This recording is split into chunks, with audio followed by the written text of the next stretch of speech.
से आगे बढ़ी और कई सामाजिक सरोकार से जुड़ी हैं और ये 133 देशों में महिला सशक्तिकरण का काम भी कर रही हैं।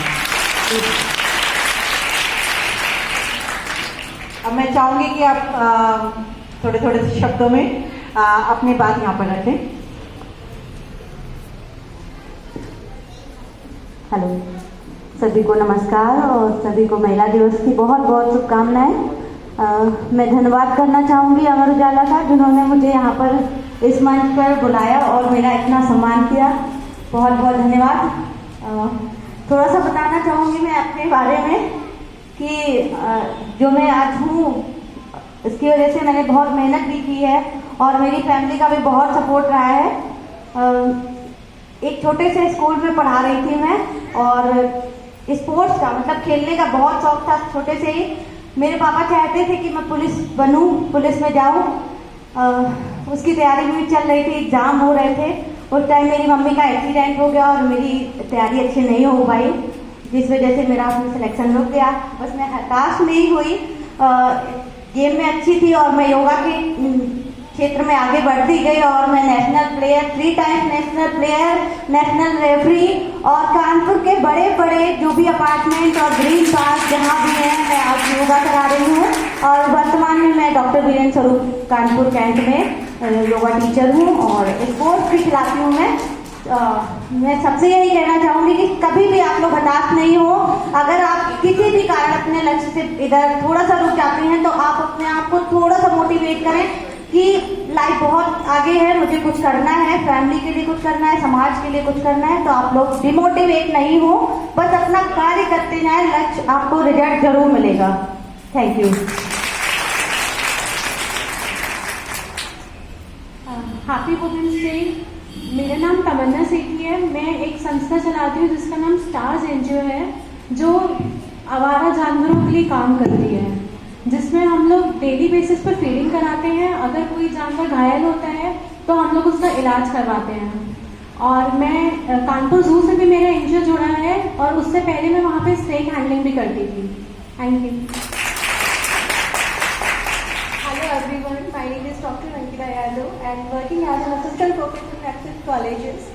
And इसके अलावा मैं एक प्रोग्रेसिव फाउंडेशन चलाती हूँ, जैसा कविंदर ने बोला। हम लोग एक ही साथ हैं और हम लोग जानवरों के प्रति सारा काम करते हैं, उनका रेस्क्यू करना, फीडिंग कराना और हर एक लेवल पे उनका ट्रीटमेंट कराना, उन्हें एडमिट कराना, चाहे वो किसी भी लेवल पे हो, चाहे वो नेशनल लेवल पे हो या स्टेट लेवल पे हो। हम लोग के पास रिक्वायरमेंट आती है, ट्रीटमेंट के केसेस वगैरह आते हैं तो हम लोग उसको नेशनल के थ्रू या इंटरनेशनल मतलब सोशल मीडिया के थ्रू भी हम लोग की हेल्प करते हैं।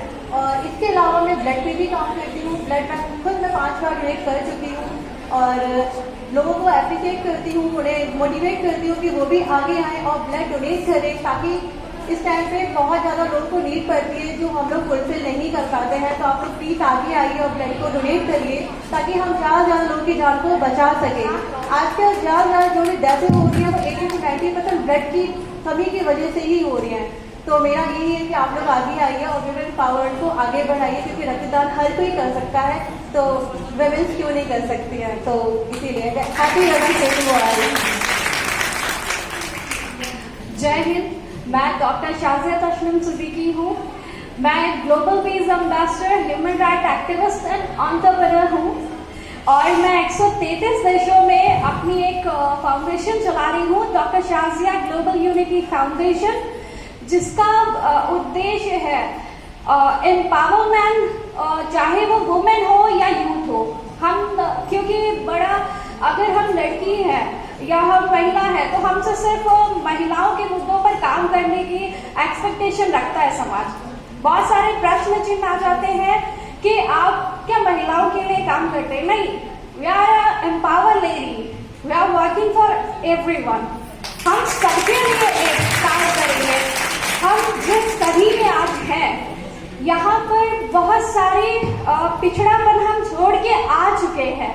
आज का जो टाइम है, यहाँ पर रक्षाबंधन में बहन को राखी बांधना, हम ये चाह रहे हैं कि एक भाई बहन को राखी बांधे और उससे करें कि आप हमारी रक्षा करें। और मैं जिस समाज से आती हूँ और इनफैक्ट मैं जिस फैमिली से आती हूँ, मेरे फादर ने मुझे मतलब मेरी जो शिक्षा हुई है वो मदरसे में हुई है। वो कभी नहीं चाहते थे कि मैं आगे पढ़ूं, लेकिन एक संघर्ष किया। उस वक्त फादर को काफी लोग भड़काते थे कि आपकी बेटी अगर बाहर जाके कुछ काम करेगी तो शायद वो गलत हो जाएगी या उसकी शादी नहीं होगी। एक मेन क्वेश्चन सबके, जितनी भी औरतें बैठी हैं सब इस चीज से ताल्लुक रखती होंगी कि जब नारी ने यहाँ पर सर उठाया है तो परिवार ने एक प्रश्न चिन्ह उसके ऊपर लगाया है कि शादी कैसे होगी। हमने अपने अधिकारों की बात करी तो ज्यादा बोलने लगी है लड़की।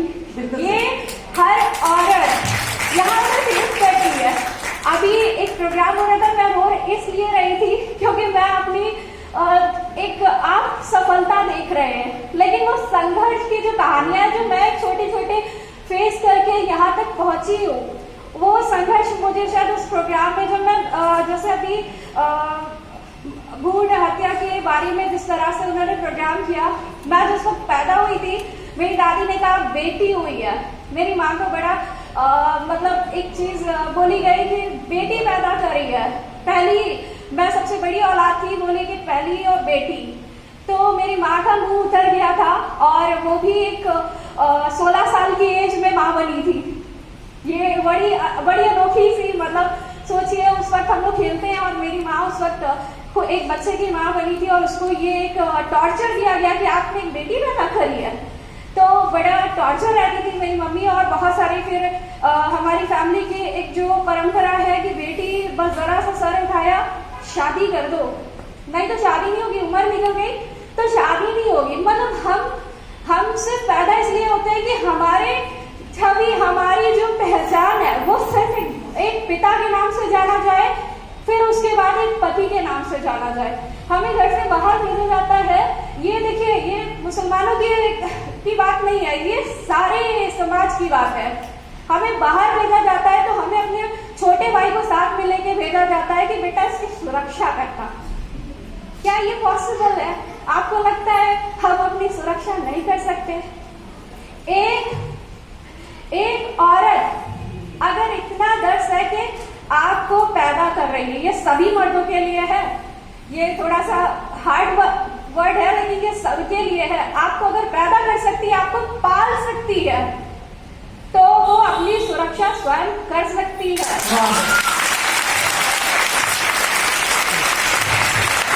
मेरा उद्देश्य ये नहीं है कि आप यहाँ पर आज मेरी बात सुने और ताली बजाए और कल जाके इसको भूल जाए। मेरा उद्देश्य सिर्फ इतना है कि आप इस चीज को एक बार महसूस कीजिए, अपनी जिंदगी में इसको शामिल कीजिए। बहुत सारे मर्द मुझे मिलते हैं अक्सर प्रोग्राम्स में, बड़ी बड़ी बातें करते हैं वुमेन एम्पावरमेंट, अरे महिलाओं के सम्मान को लेकर। यदि उनके घरों में जाते हैं ना मैम, वो अपनी वाइफ को पर्दा कराते हैं, वो अपनी वाइफ को कभी किसी प्रोग्राम में लेके नहीं आते हैं। ये बड़ी दुखद बात है। आप लोग बड़ी बड़ी बातें जरूर कर लेते हैं, ठीक है, लेकिन अपने घर में आप नहीं उस चीज को लेकर आ रहे हैं। अभी लास्ट मेरा एक प्रोग्राम दिल्ली में था, तो क्योंकि उससे पहले एक लंच था और सेकेंडली हमारा एक प्रोग्राम था, तो उन्होंने एक IAS रेंज के अधिकारी जो कि रेलवे में थे, उन्होंने मुझे एक तंज कसा। बोले कि आप लोगों को तो मेहनत कम करनी पड़ती है, क्योंकि महिलाएं हैं, इम्प्रेस करा किसी मर्द को, आगे यहाँ तक, सोच यहाँ तक है आप सबकी। माफी चाहूंगी, ज्यादातर यहाँ पर तालियां तो आप बजा रहे होंगे, लेकिन एक प्रश्न चिन्ह आप सबके दिमाग में होगा कि महिला है तो किसी को इम्प्रेस करके आगे बढ़ी है। ये मर्दों की सोच, इसको बदलिए। मैं वहां कुछ नहीं बोली, मैं भी मंच की खिलाड़ी हूँ, मैं मंच पे आई। फिर मैंने उससे एक प्रश्न किया, मैंने कहा, वो सोचे कि मैं भूल गई, लेकिन मैं भूलती नहीं हूँ, जवाब जरूर देती हूँ, इतना आप लोग इतनी देर में समझ गए होंगे। तो मैंने मंच से उससे सवाल किया, सर आप आज IAS रेंज के अधिकारियों का नाम लेकर आपने अपने घर की किस महिला को किस पुरुष के सामने पेश किया था ये पाने के लिए, या आपने खुद किस तरह से किसको इम्प्रेस करा? हो सकता है आपने भी किसी ना किसी को इम्प्रेस किया हो, वो भी जरूरी नहीं है। अगर महिलाएं रक्षावर्ती में हैं तो मर्द भी बिकते हैं, ये भी सच्चाई है।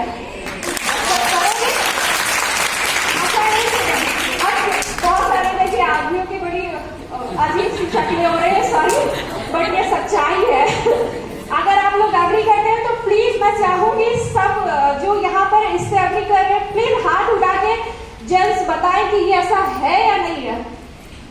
नहीं करेंगे? बिल्कुल नहीं करेंगे। मेरा यही काम है, मैं मर्दों को ऐसे ही जवाब देती हूँ और उनको मतलब उनके जवाब जब्त कर लेती हूँ। नहीं जवाब। और फिर एक चीज और मैं बता रही हूँ, और लोग कहते हैं कि महिलाओं में बहुत शक्ति है। मैं कहती हूँ महिला एक शक्ति है, महिला स्वयं में शक्ति है। और अमर उजाला टीम से जिस तरह से अपराजिता मैं इससे परिचित नहीं थी, मैं बहुत फ्रैंकली बताऊंगी क्योंकि काम से इतना टाइम नहीं मिलता है। आपको मेरी हुलिया देख कर लग रहा होगा, मैं बिल्कुल मतलब पूरा टाइम निकल जाता है, पूरा आए दिन ये कॉन्फ्रेंस वो कॉन्फ्रेंस दुनियादारी है वो, तो उसमें नहीं आप ध्यान दे पाती हूँ। तो मैं सबसे पहले आपको आपकी सोच को सराहना देती हूँ कि आप अपनी मतलब न्यूज़पेपर्स का काम होता है लिखो और मतलब समाज से जो भी केसेस आते हैं आप लिखते हो, लेकिन आप महिला सशक्तिकरण पे बात कर रहे हो। आप महिलाओं को तालियां इसके लिए और ज़्यादा के लिए। ये बहुत एक नया कॉन्सेप्ट है। आज मैं बहुत सारे कॉन्सेप्ट में काम कर रही हूँ, लेकिन I would like to join Aparajita. Thank you so much, thank you. दूसरा मैं एक और इस देश के जुड़े हुए मुद्दों को मैं बताऊंगी। अभी यहाँ पर बैंकर महिलाएं थी, ठीक है। इस देश में श्रमिक जो वेतन है महिलाओं का वो कम है। अगर एक एम्पावर वुमेन जो कि एम्पावरमेंट साबित करके भी अगर वो लोन लेने जाती है तो अगर वहाँ पर औरत भी बैठी है ना तो वो सबसे पहले सवाल उससे पूछती है आप पे कैसे करोगे। ये बड़ा बहुत मुद्दे, क्योंकि मैं जमीन से उठ के आई हूँ, मैं ऊपर से नहीं सीधे टपक गई हूँ, हर एक फैक्टर को देखते हुए खंगालते हुए गई हूँ। तो मैं ये कहना चाहती हूँ यहाँ पर एक बहुत बड़ी समस्या ये है फीडिंग।